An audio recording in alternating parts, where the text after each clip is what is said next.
ચાલુ વર્ષે ઉનાળામાં કમોસમી વરસાદ થઈ રહ્યો છે અને આ કમોસમી વરસાદ એટલે કે માવઠાના કારણે ખેડૂતોએ ઉનાળામાં વાવેતર કરેલ પાકોને પણ નુકસાન થઈ રહ્યું છે અને બાગાયતી પાકો જેવા કે કેરી, કેળા અને બીજા ફળ પાકોને પણ નુકસાન થઈ રહ્યું છે. આ માવઠાના કારણે જે પરિસ્થિતિ ઊભી થઈ છે તે અંગે અમારું ખેતીવાડી ખાતું જે તે જિલ્લાઓના માવઠાગ્રસ્ત વિસ્તારોમાં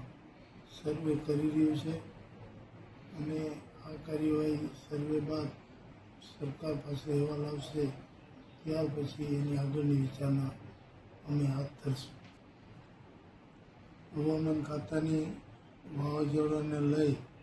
અને જે આગાહીઓ આવી રહી છે વખતો વખતની સરકારની સ્ટેન્ડિંગ સૂચનાઓ જોઈ છે કે હવામાન ખાતાની આગાહી આવે કે તુરત જ યાર્ડના સત્તાવાળાઓએ